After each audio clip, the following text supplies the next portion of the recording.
Hi, everyone. Welcome. We are just going to give it 1 minute while folks find their way into the Zoom room before we get started. Thank you for joining us today.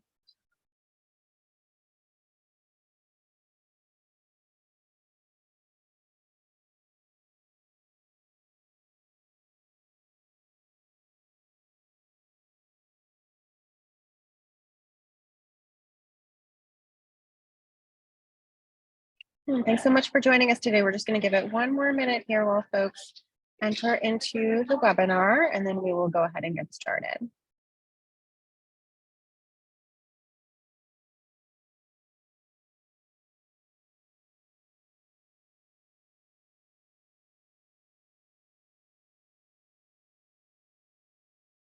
All right. Well, welcome, and thank you so much for joining us for today's event, Psoriatic Arthritis, a woman's toolkit to soar above the pain.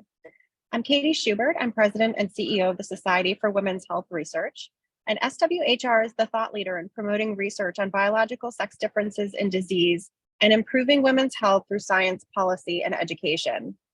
Through our psoriatic arthritis program, we hope to raise awareness about the impacts of psoriatic arthritis on women's health and discuss how to improve healthcare and health outcomes for women with psoriatic arthritis. We're pleased today to have 3 amazing panelists joining us. Stacy Bell, Senior Clinical Development Advisor at Froelich Pharmacology, Alexa Mira, Assistant Professor of Immunology and Rheumatology at Ohio State University, and Martina Porter, Assistant Professor of Dermatology at Beth Israel Deaconess Medical Center. I'd like to thank the sponsor of today's event, Eli Lilly and Company. And as always, we are live tweeting during this event. We invite you to join us using the hashtags SWHR Talks Autoimmune and SWHR Talks Skin on all social media. With that, at this time, I'd like to introduce SWHR's Science Programs Manager, Carolyn McPhee, who is moderating today's event. Thank you, Katie, and welcome everyone. Psoriatic arthritis, also called PSA, is an immune-mediated inflammatory disease that is often associated with psoriasis. PSA causes inflammation and damage in the joints, resulting in stiffness and pain. Over 7.5 million US adults have psoriasis, and 30% of people with psoriasis will eventually develop psoriatic arthritis. SWHR's Psoriatic Arthritis program was established to draw awareness to research gaps and unmet needs in clinical care, education, and policy concerning PSA and its impacts on women's health. We have assembled a working group of researchers and healthcare providers, including those with expertise in rheumatology and dermatology today, patients and patient advocates, and healthcare decision makers who are committed to improving care for women with this condition. With the guidance of experts in our Psoriatic Arthritis Working Group, SWHR has developed a patient toolkit to help women navigate their PSA care. Raising awareness and improving access to information about PSA can better prepare women for their PSA journey, understand and address potential challenges, and maintain a full and high quality of life while living with a chronic condition. Today, we have 3 fabulous members of the working group with us to continue our conversation on PSA, highlighting information found in the toolkit and sharing their insights on diagnosis and treatment, best practices for managing symptoms, and optimizing communication among both patients and providers. This conversation will build on our webinar last month that highlighted patient perspectives and helpful tools for living well with psoriatic arthritis. If you missed that event, the recording is available on the SWHR website, and I see that it's already posted in the chat for easy access today. Following the speaker presentations today, I will be moderating a discussion with all of our panelists. So we invite you to use the Q&A function to submit questions throughout the event. Please note that our resources and conversation today are intended for educational purposes only and are not intended or implied to serve as a substitute for medical or professional advice. We encourage all patients and consumers to confirm information and consult their healthcare provider team to determine their individual needs. I'll now introduce Stacy Bell, who will share more on psoriatic arthritis disease scope and burden. Thank you for joining us, Stacy. Thank you very much, Carolyn, and to you, Katie, for inviting me today, and most importantly, to the Society of Women's Health Research for really keeping psoriatic arthritis at the forefront for women and providing this amazing toolkit. Also, a big thank you to all my colleagues that collaborated on the formation of this toolkit. I hope it serves as a resource for months and years ahead for our women's community. So I'm going to touch a bit on disease scope and burden. And I think that where I would like to start with that is really having a few minutes dedicated to the understanding of the disease. So if you go to the next slide, please. So there's a lot of discussion from the Society of Women's Health Research recently about autoimmune diseases. And I think it's extremely important to understand that autoimmune diseases have their own characteristics. And in this case, really, the definitions provided here where a person's immune system mistakenly attacks their own body. This includes healthy tissue. So if you think about many of the diseases that we'll highlight today and talk through, the immune system is really attacking healthy tissue. And so that may present on the skin or the joints. A bigger grouping, or the big umbrella for the autoimmune diseases, are immune-mediated inflammatory diseases. These really are caused by the inflammation or the immune system being overactive throughout. It may not necessarily be attacking the healthy tissue, but it's just really ramping up the inflammation that's present. This inflammation can cause damage to organs, again, impacting things like the joints and the skin, and it can often be systemic. So when we talk about psoriasis, for example, many people consider it a skin condition, and it does present on the skin. That's how psoriasis is diagnosed.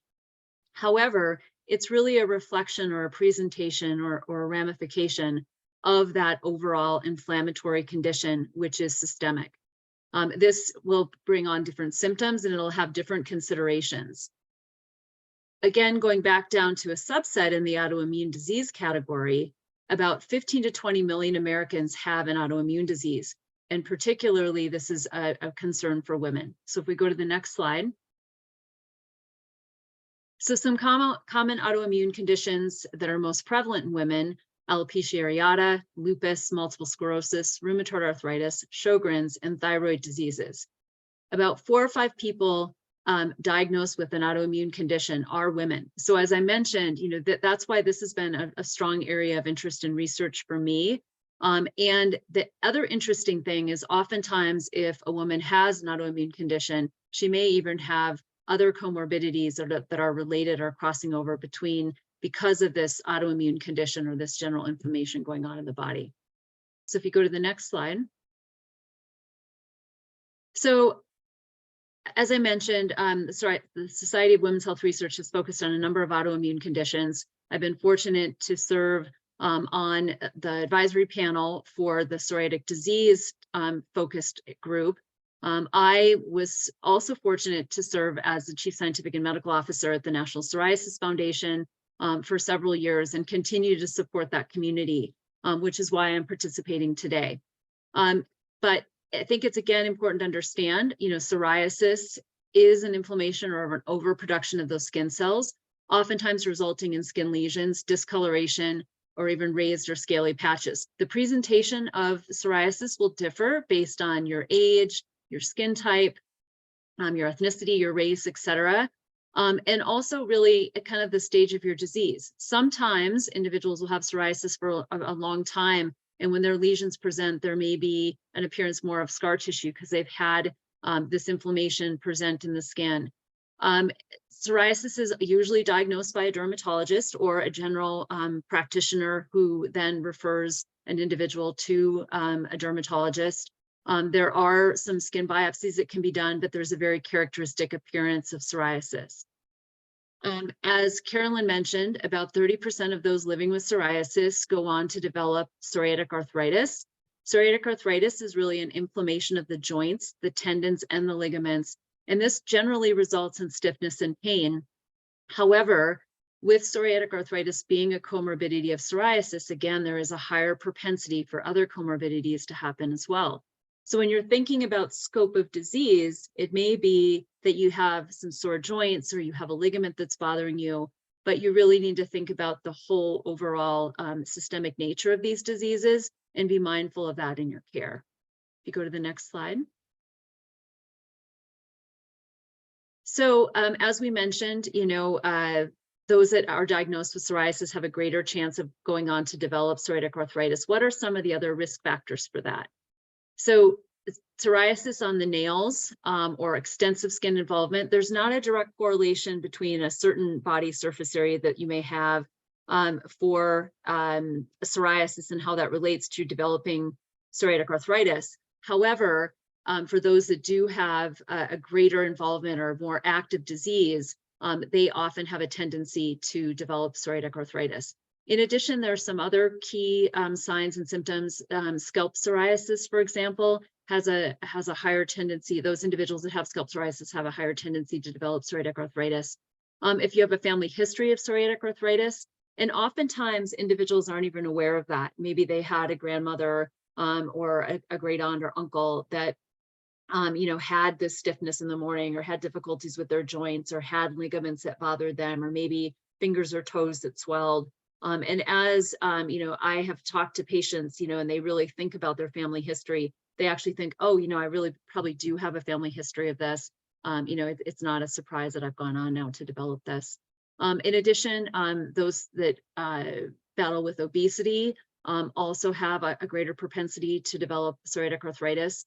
This is true for a number of immune-mediated diseases, and the mechanisms of that are still being investigated, but it is something to be mindful of. Always maintaining a healthy weight for your overall health is beneficial. But if you have psoriasis or you have a family history, keeping your weight at a healthy level will be beneficial for this. And then, as we've mentioned, about 30% of the people that have psoriasis go on to develop psoriatic arthritis. Oftentimes, a dermatologist will screen for psoriatic arthritis if they are having symptoms, but there are also resources available through the National Psoriasis Foundation and other psoriasis organizations to help you discern if you may be experiencing symptoms of psoriatic arthritis. And then you do need to be referred to a rheumatologist and treated appropriately. So if you go to the next slide, again, highlighting some of the common symptoms of psoriatic arthritis. I've mentioned stiffness. This is especially true in the morning for many people. Fatigue, joint pain, tenderness, and swelling. Sometimes, this joint pain or swelling is, in places where you wouldn't necessarily expect. I'd mentioned, a finger or a toe. Sometimes the whole finger or the whole toe will swell. They'll call it a sausage digit or dactylitis. You might hear your rheumatologist say. Again, mentioning nail changes. You may also start seeing some difficulties with your joints, that they may have a different appearance, or you have difficulties moving them. So that's something, again, to keep an eye on. Inflammation and pain where ligaments and tendons connect to the bone. So oftentimes things like the Achilles tendon, you'll see some inflammation there. You'll hear individuals complaining about kind of some pain or again, some stiffness in that area. Enthesitis is what you may hear your rheumatologist state in that manner. Sometimes people experience inflammation and stiffness in the neck and the lower back. Now that we're all on Zoom so often, sometimes having that inflammation in the neck is something that people wouldn't necessarily pick up right away, but it's very acute with some individuals. And then finally, eye inflammation and pain, or redness or blurry vision. And that's something that, again, sometimes individual might not say, oh, I wonder how that's related to my psoriasis or a potential for psoriatic arthritis, but it's definitely something that you should see your optometrist or mention it to your rheumatologist. And then finally, I'd like to mention that, again, I talked about comorbidities, but when someone has psoriasis and then psoriatic arthritis, there's even a greater chance of having, cardiovascular disease and mental health issues. And so I think that, if you're being treated for psoriasis and you're having some of these symptoms for psoriatic arthritis, it's also very important to be mindful of some of these other comorbidities and either be screened or, again, talking to your providers about them to make sure you're getting all the care that you need from your care team. So if we go to the next slide.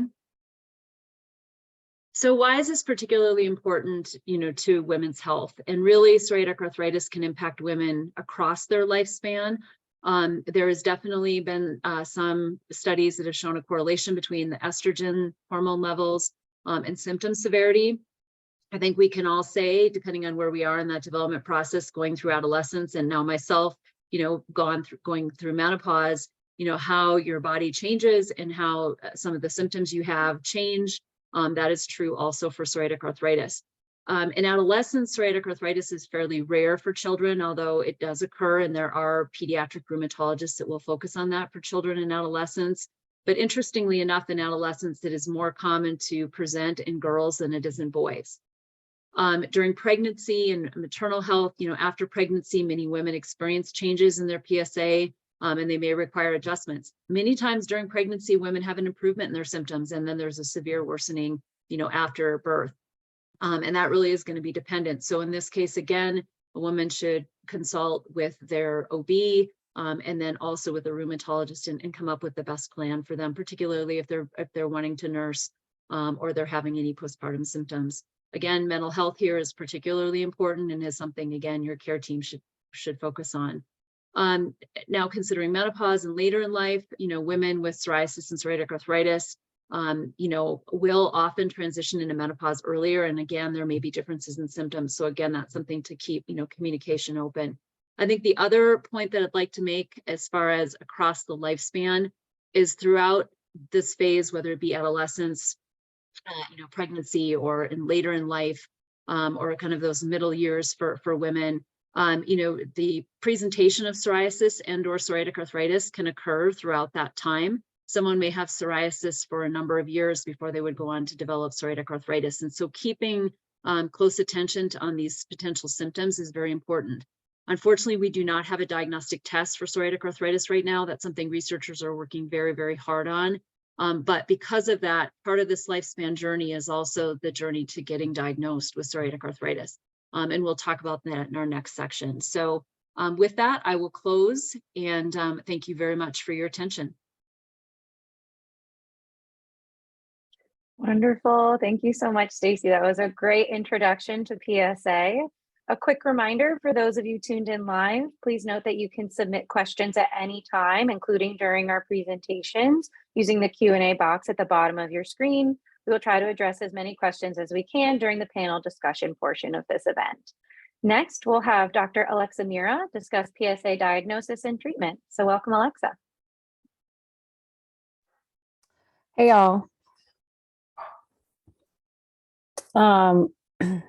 Thank you all. And so I'm a rheumatologist at Ohio State, and I'm here to discuss the diagnosis and treatment of psoriatic arthritis. And there's some really great information given in the first talk regarding about this disease. So it's not going to be that new. So we'll start from the beginning. Oh, can we go to the next slide? I don't have control of the slides. Okay. So there is a tool called the PEST tool, which is psoriasis epidemiology screening tool that can help assess for psoriasis. So about 10 to 13% of those patients that are screened using PEST have not been diagnosed. So I think that's important. And I think that to the point that there isn't a biomarker, I think it's the importance of really for physicians taking a good history and physical, and for patients, for really being an advocate for yourself in the sense of, if you think something's really wrong, to be able to say that something's wrong, right? There are skin changes, there are different things, for psoriasis with rashes, it's hard for a physician to ignore a rash, but sometimes the inflammatory arthritis happens before the rash. And the inflammatory arthritis can appear a lot like fibromyalgia, because enthesitis, which is entheses, is the insertion of the tendon to the bone. So at every point that you have a joint, you have a tendon that inserts to the joints, and that can look a lot like tender points. So sometimes that can be confusing. Next slide. So when we think about this, as we talked about before, just a second ago, right? So the medical and family history, right? So it does, autoimmune diseases run in families. It doesn't mean it has to run in families. It doesn't mean that if there's no one in your family and you get it, that, that is what it is. The diagnosis of any autoimmune disease is the right genetic host with the right environmental stimulus. And that's how this happens. And so sometimes you're just really lucky. There's nothing that anyone did wrong, and that's what it is. Relevant risk factors in the sense of, for psoriasis, besides family history and this kind of stuff, there's not a lot of risk factors. Past and current symptoms in the sense of, if you've had uveitis or you've had inflammatory bowel disease, these are part of the group called spondyloarthropathy altogether. And basically together do have a phenotype of diseases, or these various different diseases together. That so there are some people that have inflammatory bowel disease with psoriasis, et cetera, et cetera, et cetera. So there's various things that can happen. They can overlap. Physical exam is really important, really understanding, psoriasis, the types of psoriasis, the skin. So having your dermatologist and rheumatologist there, understanding what fibromyalgia is versus inflammatory arthritis, what enthesitis is, dactylitis, so the words of sausage digits, and all those things are really important. The imaging x-ray, there's the diagnosis for industry that we use for FDA approval, which is called a radiographic negative, which is not actually radiographic negative. It's MRI almost positive, but the x-ray may not show inflammation. So x-rays can be useful, but it really is really useful on looking at fractures and those kind of things. Whereas MRIs, you can get and look at inflammation. And that's really what we're looking for, is inflammation. And the laboratory tests, right? So patients that have chronic disease often can be slightly anemic. Their white cell counts could be abnormal. They could have elevated inflammatory markers or not. So there's multiple tests that we look at as physicians to look for certain things to see if something's going on. Next slide.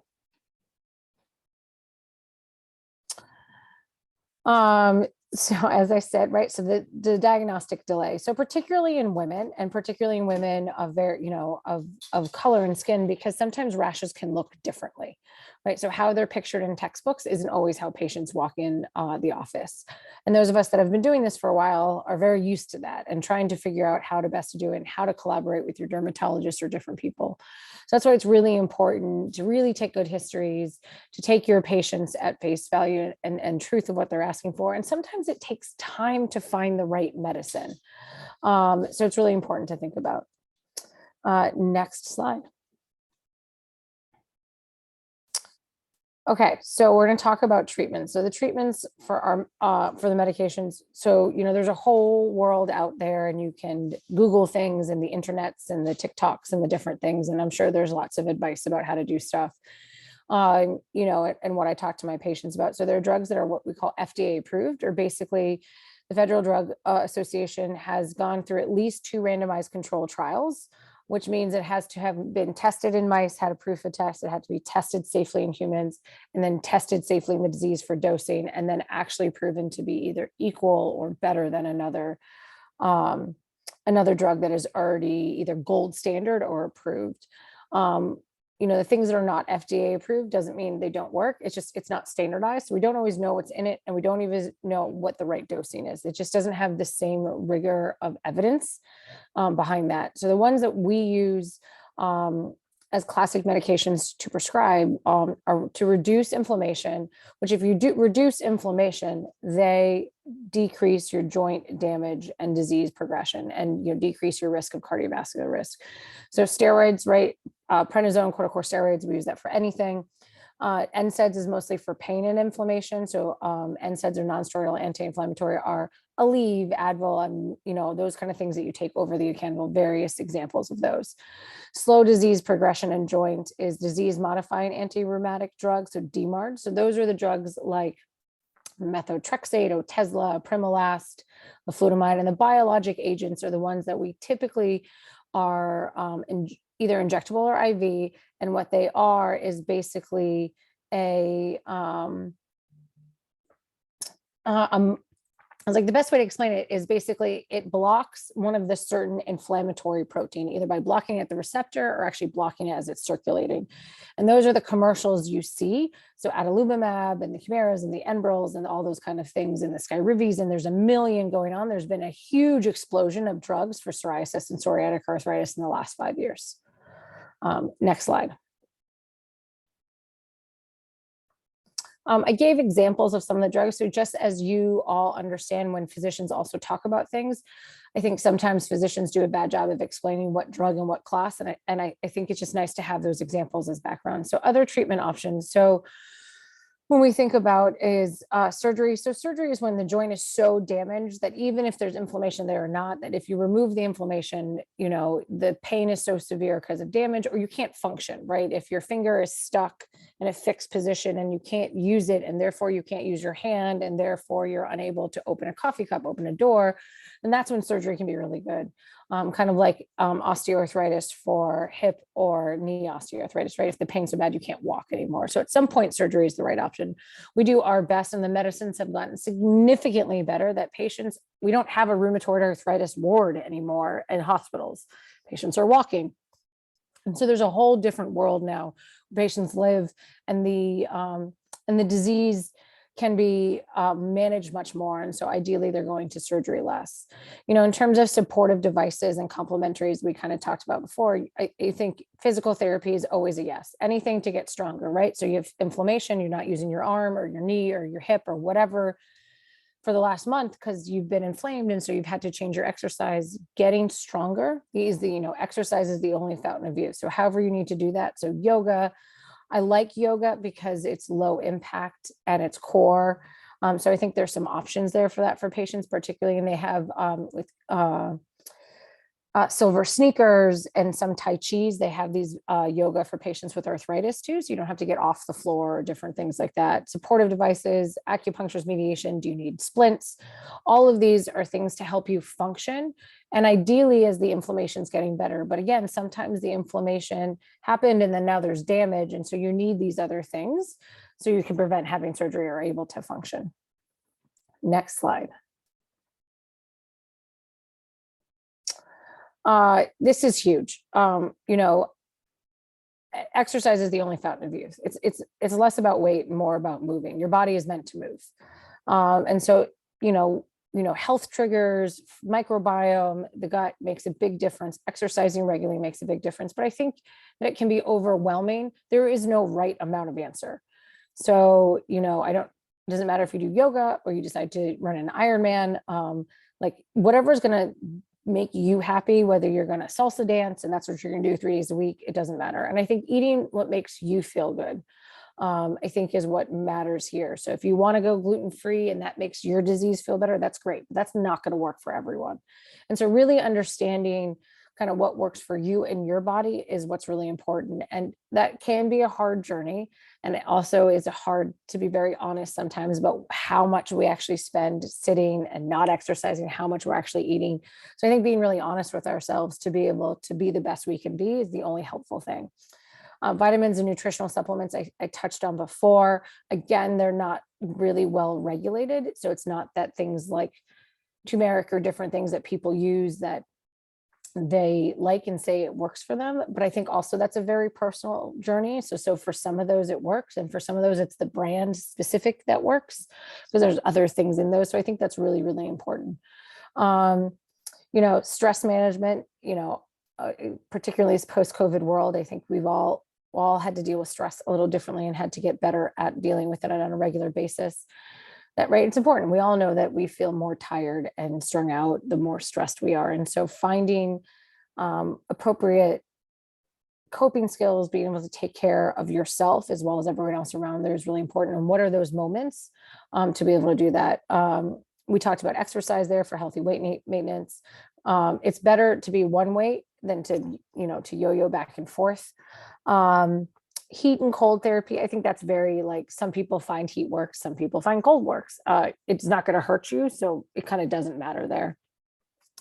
At the end of the day, smoking, as we know, isn't great for you and it has lots of issues. However, but you know, if the one thing that I tell my patients is actually smoking can actually interact with how your drug works. And so it may not be as efficient and your drug may not work as well. So I like using that for my patients in smoking rather than trying to scare them about cancer and cardiovascular disease, because it's, you know, if that hasn't worked yet, it's not going to work now.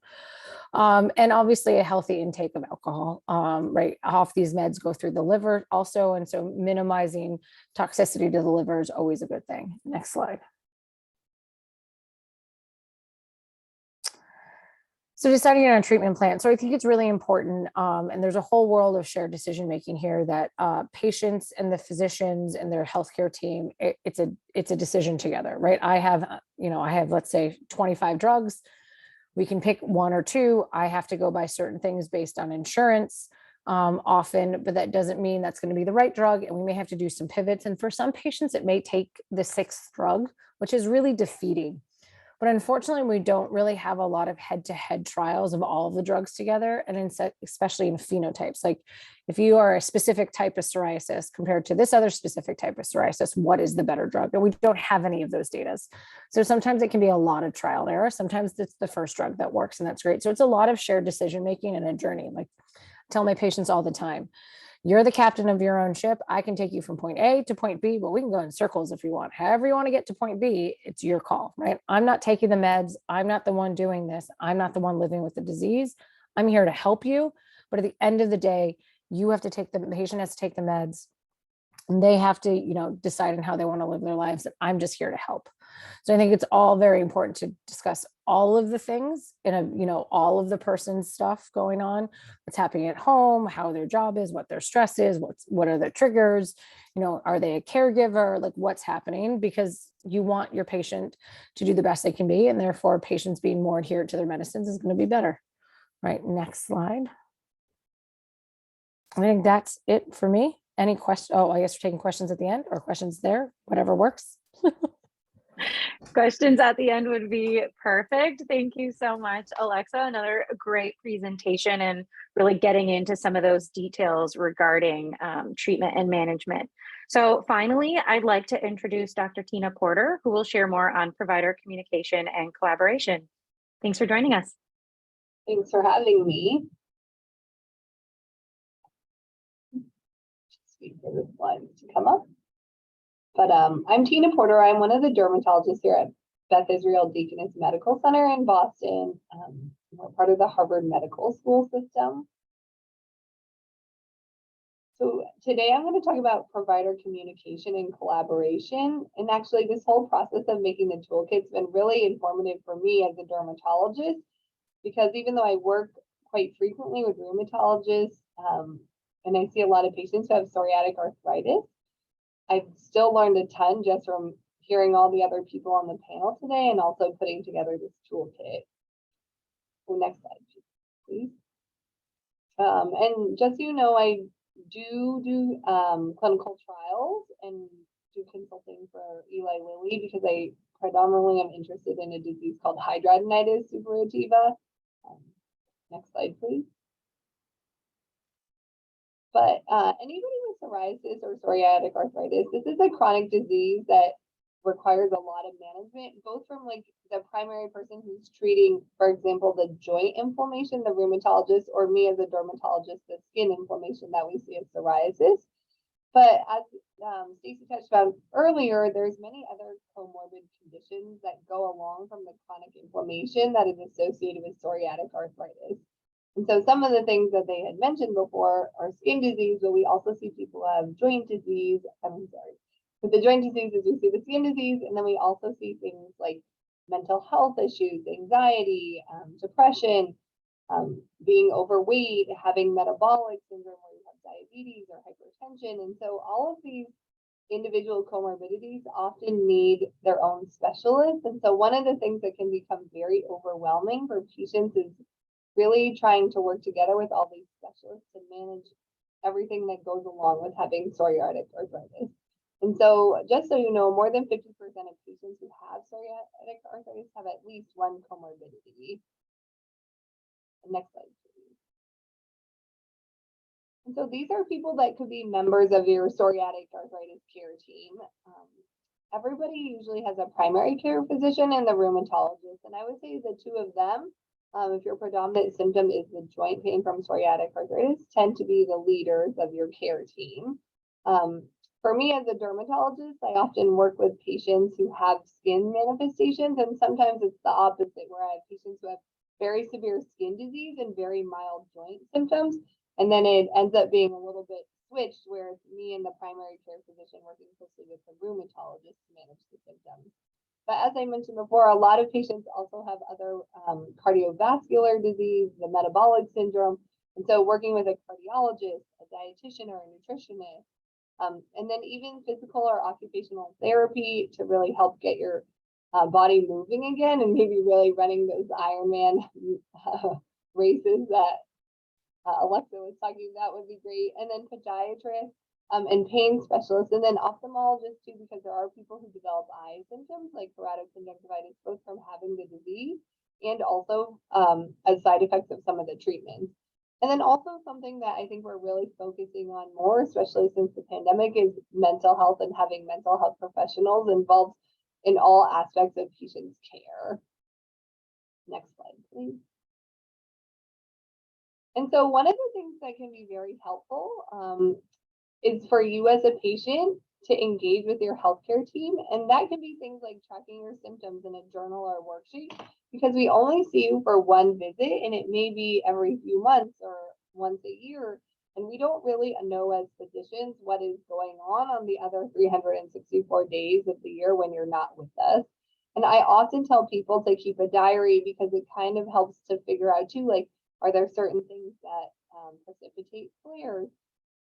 Can we help avoid them? Is anxiety or stress one of the driving features? And there are different worksheets that you can use. And the things that we really want to make people aware of is that we don't want you to wait until the symptoms become so severe or so debilitating that you're seeking care, because it really is the best when we have patients regularly engaged with their providers along the way to keep the symptoms manageable the whole time. Because treating a flare is a lot different than doing regular maintenance therapy, and you'll likely need both when you have a chronic disease. But if you're only coming in at the times that you're worse, it's very difficult to kind of ascertain what the best steps would be. And then every time you're interacting with any provider, giving specific examples and details about your pain or your discomfort or the difficulty with your daily activities becomes very important, as is preparing a list of questions before your appointment to make sure everything gets addressed and answered. And obviously there are times when you have so many questions and we can't fit all those answers into a very short visit. Sorry about the sound. I'll try to talk closer to the microphone without my video. Is that better?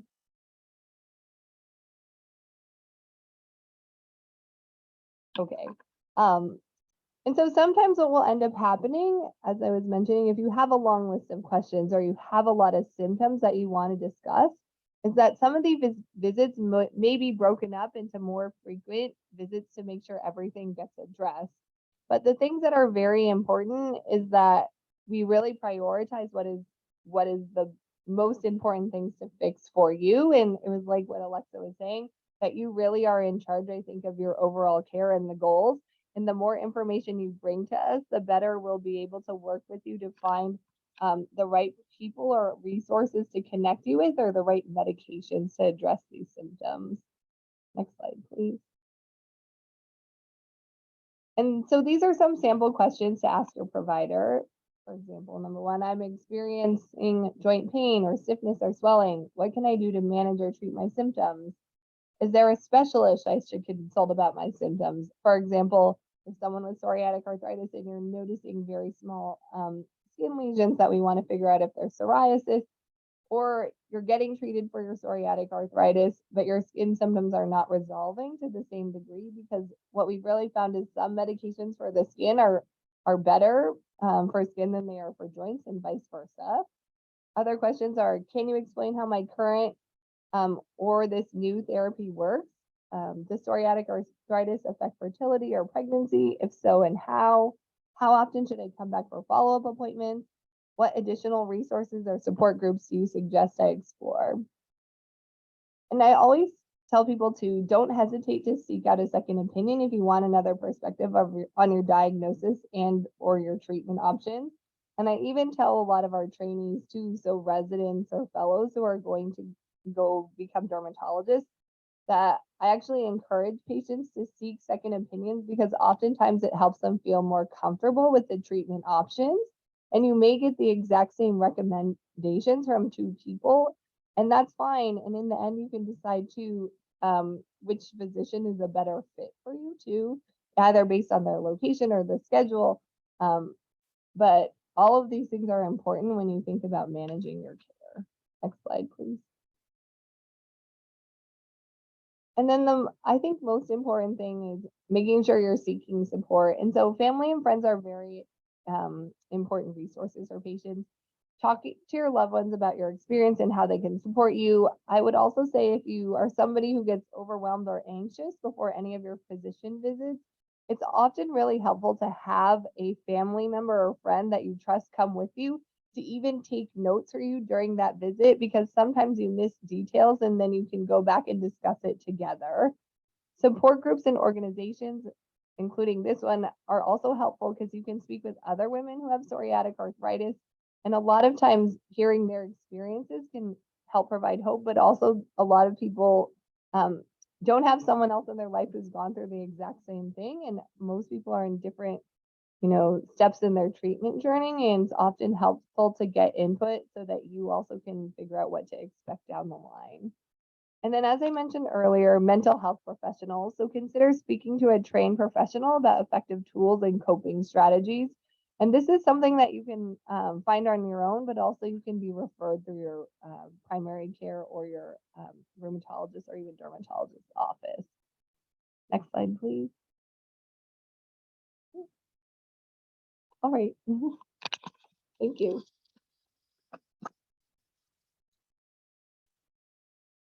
Wonderful. Thank you so much, Tina. And thank you for trying to adjust your audio as you go, taking it in stride. I will encourage all of our panelists to turn their cameras back on so that we can get into the panelist portion today, or the panel portion today. So again, I invite everyone who is on with us live to submit your questions using the Q&A function at the bottom of your screen. We'll try to address as many questions as we can during the remaining 15 to 20 minutes of this program. And we'll definitely try to cover recurring themes or ones that have broad applicability for our audience. So to get things going, I think we should maybe start with just touching back on these delays in diagnosis that I think actually multiple of you have sort of mentioned in your presentations.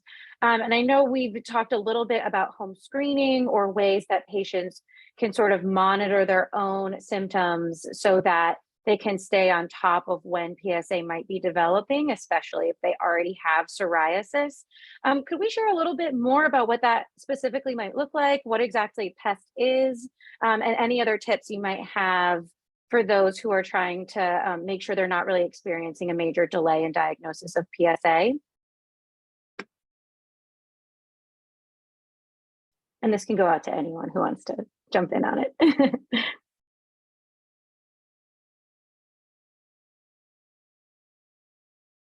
So I can jump in first as far as PEST, and it's a tool that's more generalized, very simplistic questions.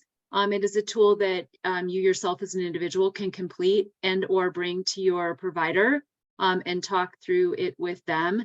The Psoriasis Epidemiological Screening Tool is what PEST stands for. If you hear it's not a exterminator or something like that. But the thing I would also note is that the PEST screening tool is available readily on the National Psoriasis Foundation website. The other thing that you can do as far as if you can't find it there is even contact the Patient Navigation Center at the National Psoriasis Foundation. The navigators there will be able to direct you to it and talk through any basics that you may have as far as questions. And, again, I would encourage people at the resources there that can even be printed out and bring to your provider so that you can talk through some of your symptoms directly with them if needed. So yeah, I think great introduction. For PEST, basically PEST is 5 questions. It's 1, have you ever had a swollen joint or joints? 2, has your doctor ever told you you had arthritis? 3, do your finger or toenails have holes or pits? 4, have you had pain in your heel? And 5, have you ever had a finger or toe that was completely swollen, kind of called a sausage digit kind of thing?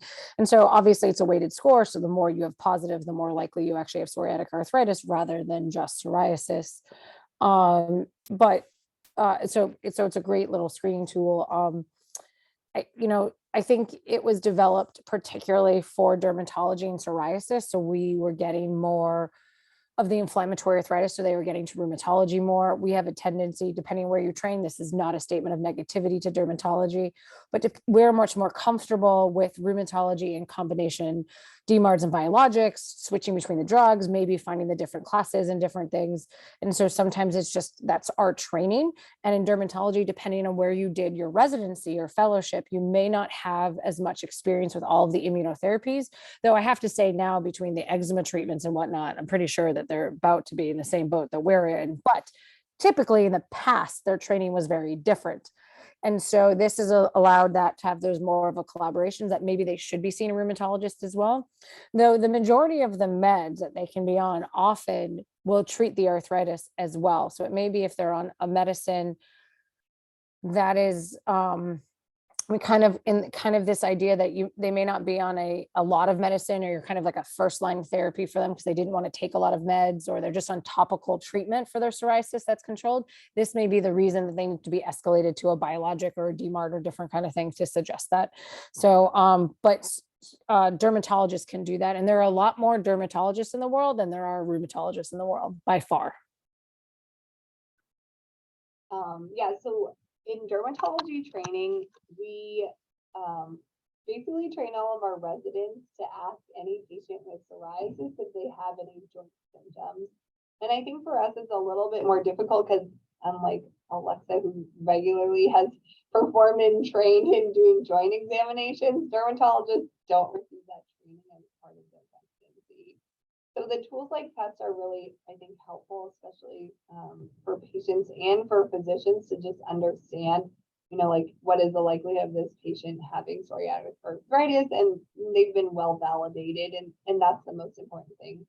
Times have really changed over the last 5 years for psoriasis drugs, and now I think if you asked 5 years ago how many dermatologists would prescribe biologic medications for psoriasis, it would have been the minority, but now it's the vast majority of dermatologists. And I always say this, but we're in a great time for having skin psoriasis because the newest medications are the absolute safest and they're the most efficacious.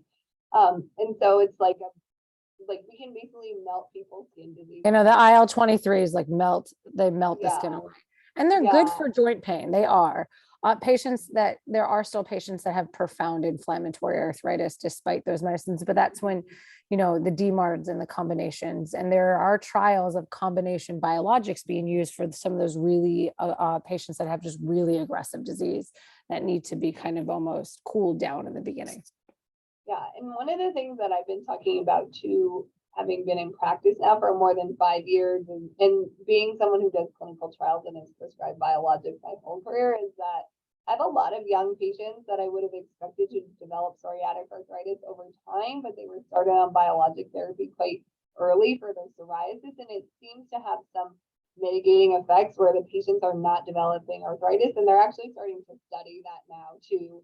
But I would say that if you go to a dermatologist and you have psoriatic arthritis and your skin is severe enough that you would warrant systemic therapy, it is more likely now that a dermatologist will just treat you for both and wait to see if that therapy is effective before referring you over to rheumatology, because for a large number of patients now, not the ones who have the debilitating, like deforming joints.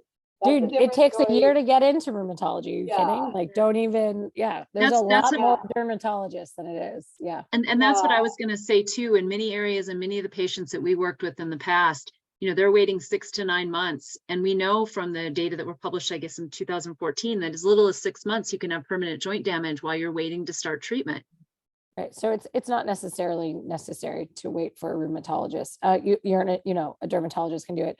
And most dermatologists have relationships with rheumatologists. So even if they're not seeing someone, there's also what we call the curbside consult, where you just run a case by someone and making sure they're doing the right thing for whatever reason. If they feel like it's difficult, we try and take care of each other and are each other's patients, as this is what we do, right? Doctor is, is teacher in Greeks. That's what we do. We try to help that.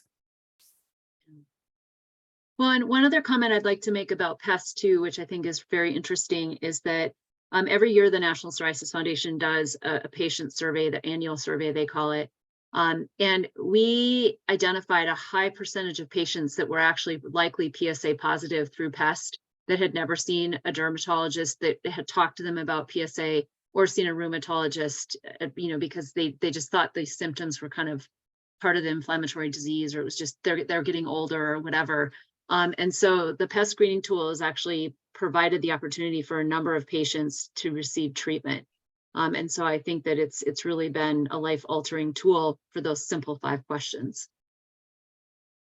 Wonderful. Thank you so much. And I will just make a little bit of a shameless plug that all 5 questions of the PEST tool are in the toolkit that we made together through SWHR and the doctor's visit worksheet. So if you're looking for another place to find it, you can also find it there. But I do appreciate, us getting a little bit into that provider collaboration piece as well. And when thinking about treatment and who you're seeing. So it's really great to hear that both rheumatology and dermatology are really starting to work together on this. Something that I know that is top of mind for a lot of patients and is sort of related to this talk about all these different treatment options is the idea of remission. And I think we didn't spend too much time talking about the fact that there really isn't a cure for many autoimmune diseases, as well as psoriatic arthritis. So I'm wondering if you all could speak a little bit about what the ideal case is, or what patients might be able to expect in terms of achieving low disease activity, or in maybe some cases remission, and how reasonable that is to look to.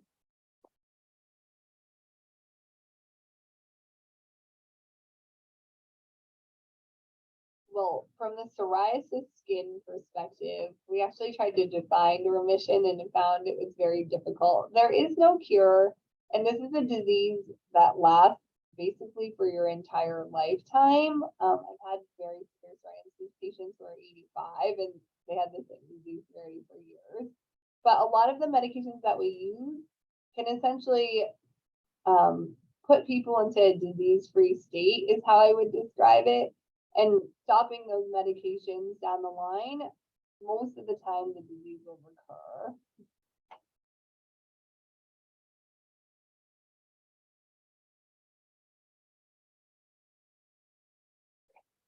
Wonderful. And I do want to just, I know that you already posted a typed answer to this, Stacy, but I think it would be good to read it aloud for those who might not have their Q&A chat box open.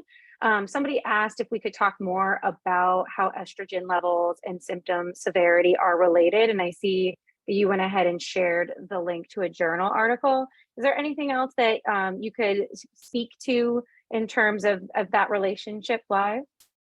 Yeah, I'd be happy to. And I'd really love to hear Tina and Alexa's perspective on this as well. So estrogen in and of itself binds to different receptors on cells and does have an impact on skin cell differentiation, inflammatory cytokines, et cetera.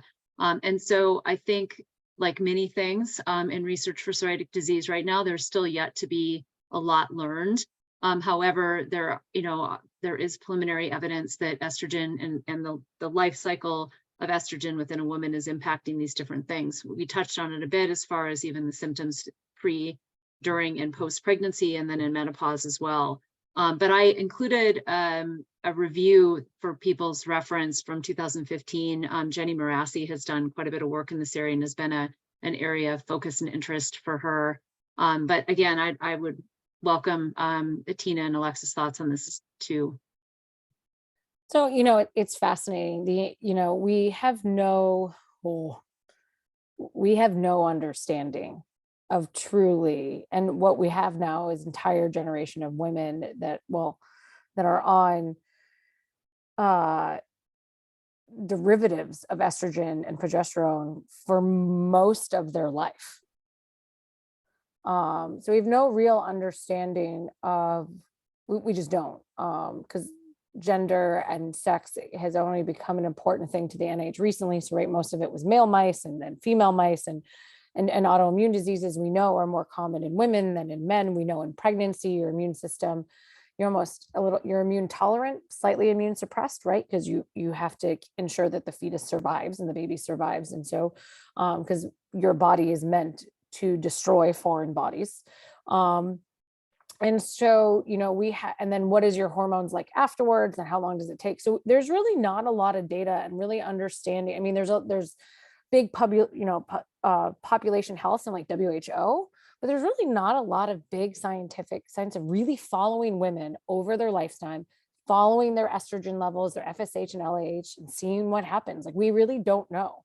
We know that if you knockout in mice, if they don't go through puberty, they don't become a woman through puberty, like they don't mature, the mice don't mature, then they won't get certain diseases like lupus. So we know that, there is something to estrogen. We know for cardiovascular work and gout, right? Like that is protective. And then women go through menopause. Now they're at risk for gout and cardiovascular disease, right? So we know there's certain things, but there's an entire lack of data, a huge amount of lack of data and really understanding what women's hormones, like we just figured out the FSH, or and like has properties and like weight gain and different things. We just figured out that maybe the uterus actually has hormonal things that people didn't feel as well afterwards. I mean, like, shocker. And so there's a whole world. The problem is no one's going to fund this study. That's the problem. Who's going to fund a 50-year study of X number of women to collect from 20 to 70, right? Or from menarche to menopause, right? From the beginning of a period to the end, and follow them. Because what happened is a lot of these studies that happened with antibodies that you follow them all the time were all from military men. So you'd collect data over time and you'd follow them through a lifetime, but it was just blood, but it was mostly men, right? Because you could follow autoantibodies and see who developed disease and didn't. So if you had an ANA positive 20 years ahead of time, did you still have it? Did you have disease, and the risk ratio of that? But we just don't have that data. And so it's either population health data and claims data, which is fraught with errors because, insurance is a disaster. So also, and then unless you're going to go to a European country, which is much more homogeneous usually. So like, right, if you truly have, socialist medicine and you have a number and you can follow someone over time, it's going to be a lot easier in a country to be able to do that. But again, it's going to be a very homogeneous population. Can you then expand that to everyone else? So there's a huge call to action. And I think there is more studies, and having gender be a biologic determinant for the NIH studies that you have female mice and do different things. Do these drugs work differently? I think is actually a really big deal to make that happen. But we just, it's like pregnancy. Like, we don't do studies on pregnant women because we're too afraid to, which I get, but like, therefore we have nothing. And now we can't use Tylenol because that's the public health. But I like data, like, right? It's like, and so I think we have to be careful with big population studies as well, because there's a lot of error, and correlation isn't necessarily causation. And I think that's where things get really mucky in big population studies. So what I'm hearing is that there might be some calls for some advocacy work here, and definitely room for us to continue developing and researching and trying to fill those gaps that we have. And unfortunately, we are coming up close to the end of our time together. So although I would love to dig in more on that, we will have to save it for another day. So I would like to just ask one sort of wrap up question, and it is that we get all kinds of people on the line for these webinars, from patients to clinicians, industry, policymakers. So for each of you, what is your one takeaway that you would recommend to, our very diverse viewer group? In a way, what would you recommend to help them support women along this journey with psoriatic arthritis? I would say that the medical system right now is a little broken. So have patience, which is hard when you don't feel well. And I get that. And keep advocating for yourself. Email out. Most of us want to take care of patients, and there's a whole amount of bureaucracy between you and us. And sometimes we don't know how to get to you as much as you don't know how to get to us. So be kind to your physicians in that sense, and your health team, because it's usually not their fault. That keep, email out, cold call. There's never wrong to advocate for yourself. It's never wrong. And I would add to that, be resourceful. The toolkit that you alluded to, Caroline, and that the group worked on, It's such a great resource, and there's so many other resources out there. So be your best provider's partner too. Come to your appointments with questions, keep the diary, be prepared to, really work with your provider to provide whatever you need for your healthcare. And, don't hesitate to reach out for help. Yeah, I think that's the main message is like you are your best advocate. And groups like this are great because I feel like strength in numbers, right? Find other people who have gone through this already and are at different phases of their journey, because it will help you to understand what the potential pitfalls are, but also what the great benefits could be. And it really is a matter, I think, of just really trying to make a good connection with the person that is treating you to try to establish like what are your personal goals, because I have goals for you as a patient, but they may not be quite aligned. And so the better you are at expressing those, but also having some patience and understanding that some of these things take time to achieve, I think will be the most important part of everyone's journey. Awesome. Well, that was a little bit uplifting. That's a great way to end our panel portion. So again, as we just wrap up, I want to say thank you so much to our 3 panelists for your time and your insights, and of course your work on this toolkit. And also, of course, we would like to thank Eli Lilly and Company for their support of this event and SWHR Psoriatic Arthritis Program. To all our viewers, live and recorded, we invite you to connect with us on social media and visit our website, www.swhr.org. And there you'll be able to register for future events, download women's health resources, including the PSA Toolkit, and sign up for our newsletter. So let's continue this important conversation with hashtag SWHR Talks Autoimmune and hashtag SWHR Talks Skin. Thank you all again for joining us today.